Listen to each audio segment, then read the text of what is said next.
Don't Hug Me, I'm Scared is one of the most unique, bizarre, and special pieces of art ever made. What begins as a seemingly simple, cute children's show slowly transforms into something repulsive, strange, and horrifying.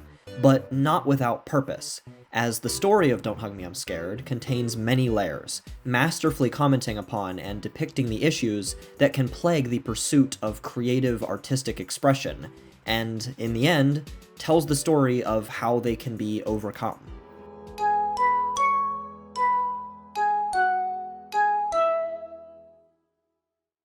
Now, usually I start these videos by sharing how I first discovered the story I'm about to talk about, but I honestly have no memory of my first time ever watching this show. If I concentrate really hard, I can somewhat picture some vague moment of me watching the first video in the series when I was a kid, but not only am I not sure if it was even the first time I'd ever seen it, but it's such a vague memory I couldn't even say a single meaningful thing about it. So just pretend I told some interesting, relatable, and emotional story here, and we'll just go ahead and move on. So then, first things first. Don't Hug Me, I'm Scared's premise is ridiculously clever and special. It's one of those things that feels like now that it's been thought of and executed, there's not really much of a point in anyone else tackling anything of its kind.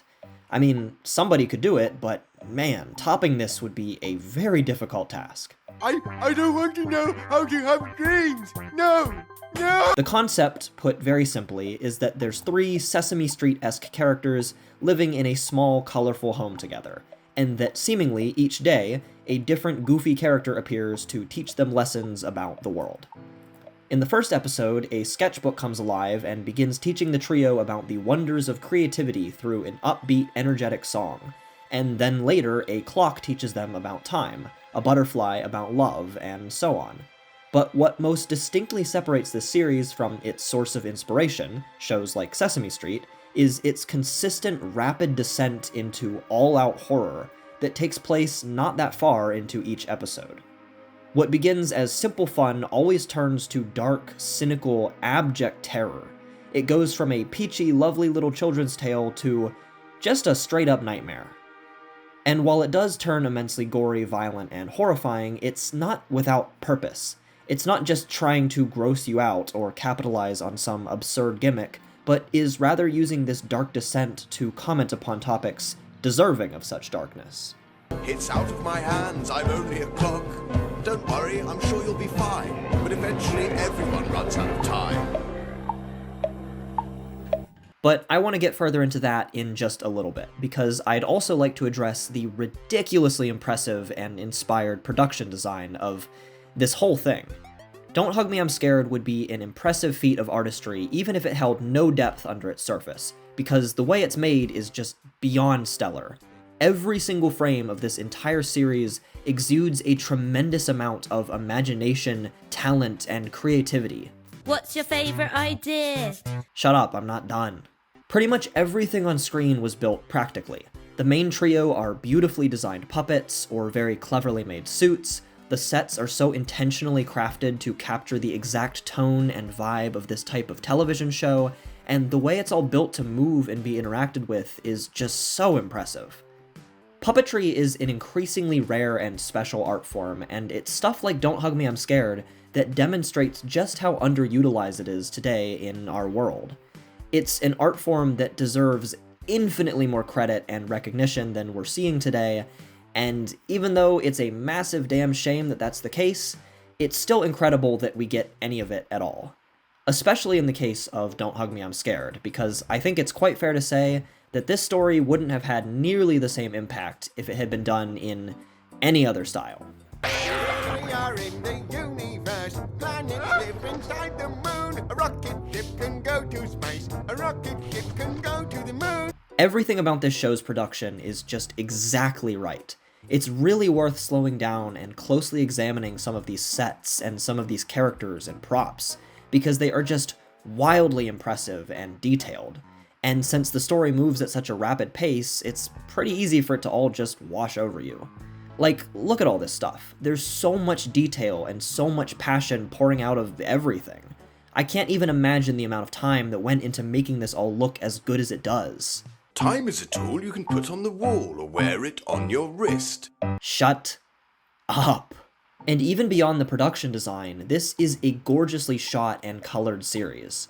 I'm always blown away when YouTube creators produce something that rivals multi-$100 million budgets of major film productions, and this is a prime example of that. The coloring of every single scene is just perfect. I'll say it again, it just expertly captures that light, fun, kids show aesthetic that we are all so familiar with. And just as impressive, when it gets dark and foreboding, the coloring is still perfect, managing to subtly look more raw and real, while also hanging on to its colorful, highly saturated look. This is your chance to start anew, and all we're asking you to do is change your name! clean your brain, forget about anything you ever knew. And some of these shots, my god, some of these shots.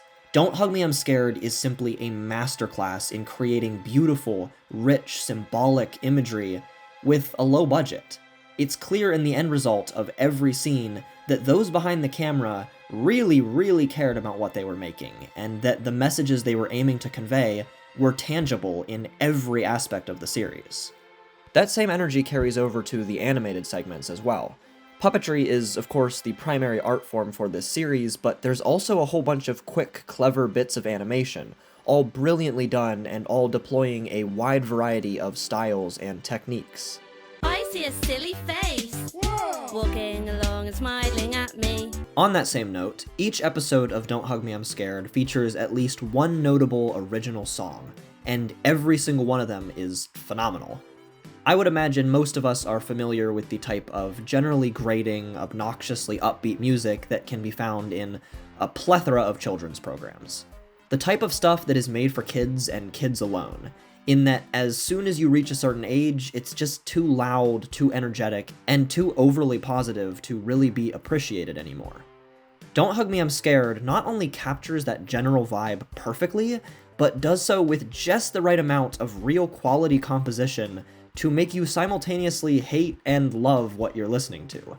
Yeah, it's got that annoying kids show music edge to it, but, like, it's also kinda good. No, it's easy to be a clever, smart boy like me if you just do it all digitally. I think what fuels this is just how much bite and self-awareness each song is given. As we've already established, this shit gets dark, and you can sense pretty early on that there's more to these tunes than you might initially be led to believe. There's lines here and there that just signal something is a little off, or that briefly describe something maybe not the most accurate to what a kid's show would try to be tackling. And I think it's that balancing act between kiddie goofiness and very adult edginess that makes each of these so special.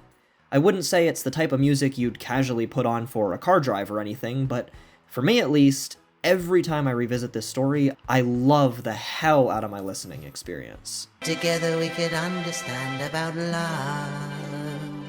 Shut up! Additionally, this is a stupidly funny show. You wouldn't expect that at first glance, or even really in the earlier bits of the series, but the more it goes on, I think the more and more hilarious it becomes.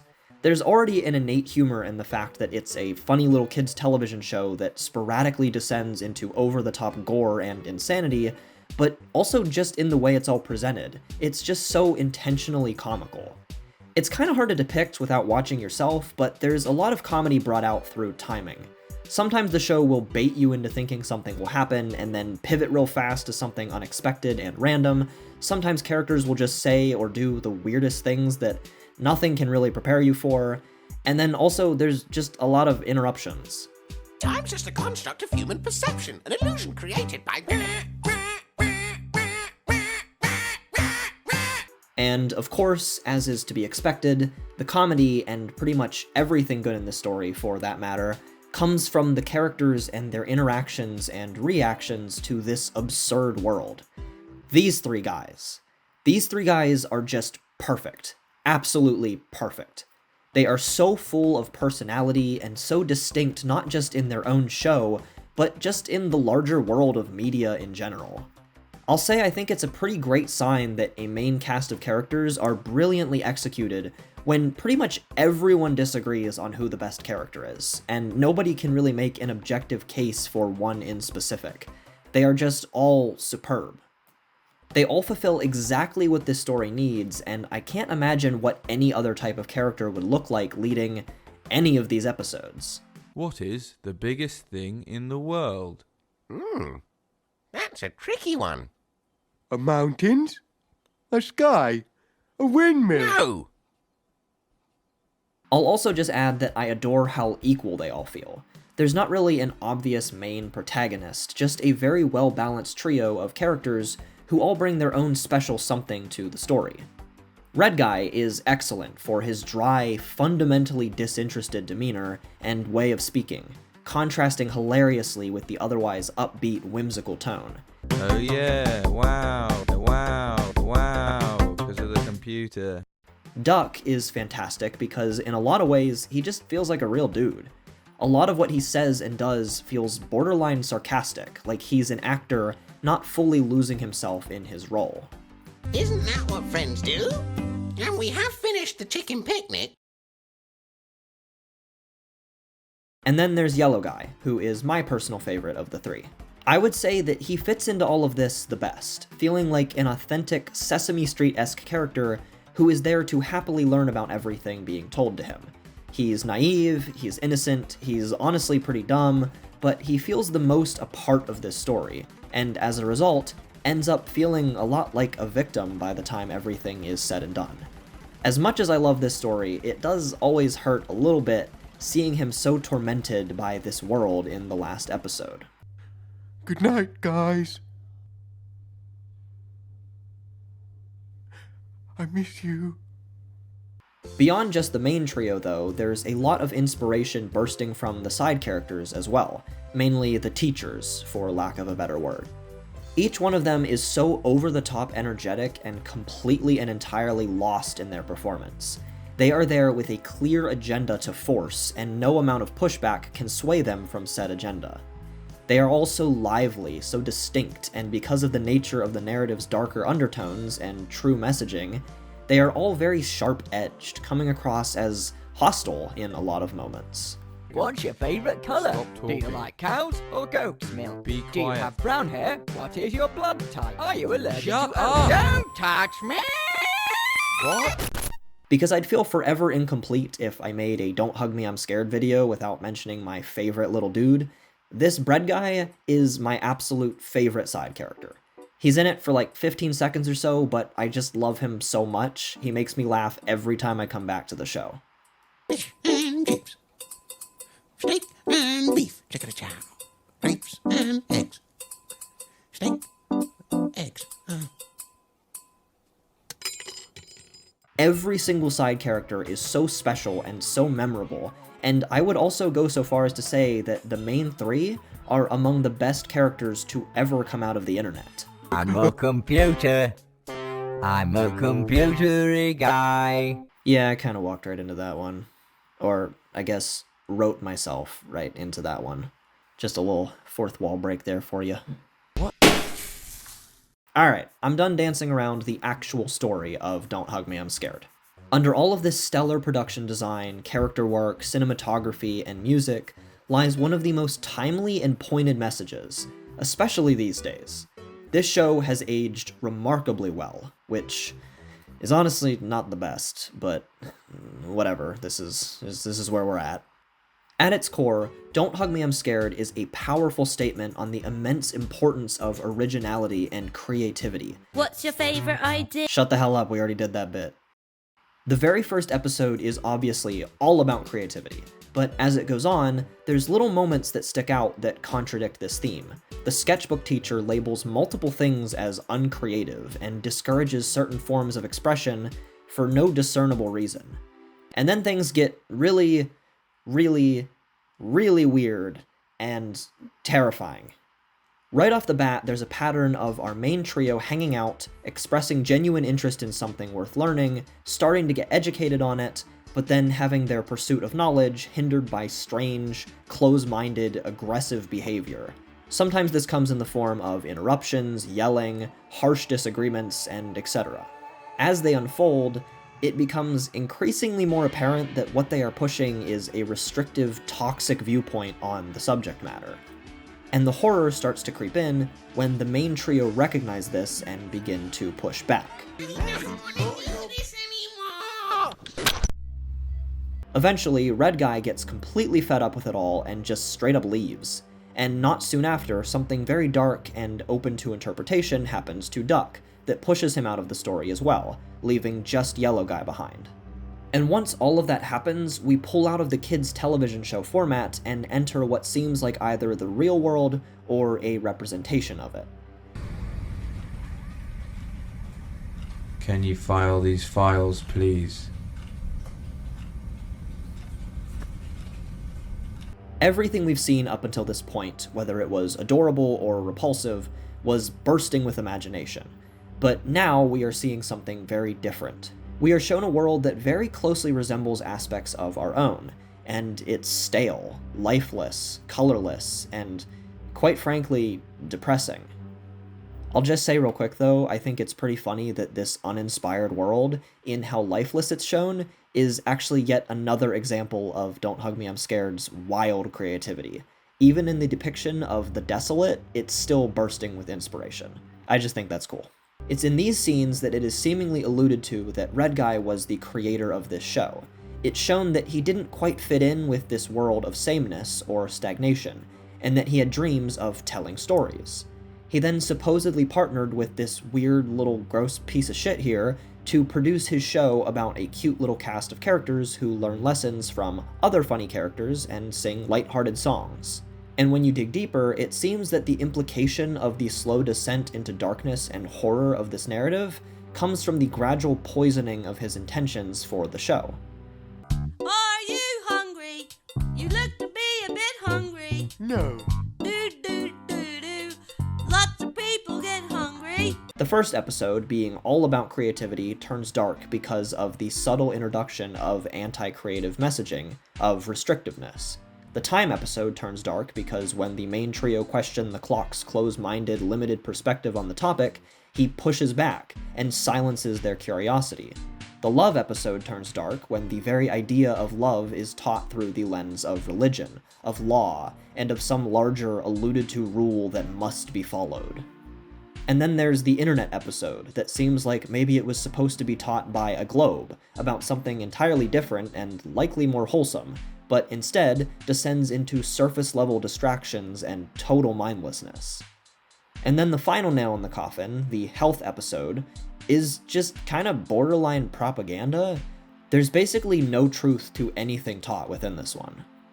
And so by the time we get to the final episode where it's just Yellow Guy left, it doesn't feel like there's even a point to what's happening on screen anymore. The lamp is singing in a ridiculously insincere voice, the quality of the production is all over the place, and there's virtually no substance to any of it. It's basically just content. Weird, wacky, loud, obnoxious content with no heart, with no soul, with no true imagination of its own. You could have a dream about riding a horse. No. Or you could have a dream about drowning in oil. No more songs! Ah. This isn't something I'm going to get super into, but there's a ridiculous amount of details and visual symbolism scattered all throughout the 6 episodes that add a lot to the overall story of Don't Hug Me I'm Scared. Characters can be seen hidden in the backgrounds in blink and you'll miss them moments. Certain moments seem to allude to much more than what they are directly, literally depicting, and just in general, there's a lot of stuff that's super vague, yet super intriguing. The creators of Don't Hug Me I'm Scared have, to the extent of my knowledge, never confirmed what this is all really truly about, and so there's lots of room for discussion.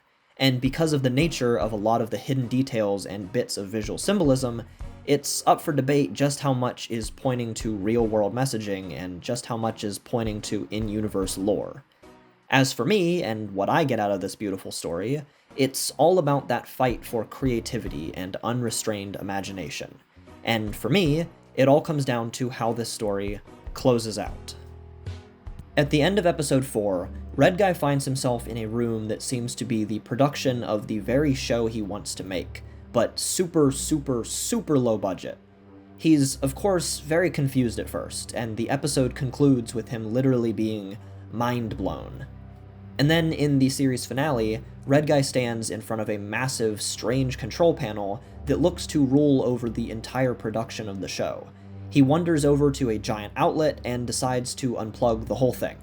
And just like that, it appears that everything resets. The main trio are different colors, the creativity sketchbook begins to sing again, and everything looks a lot more low budget than before.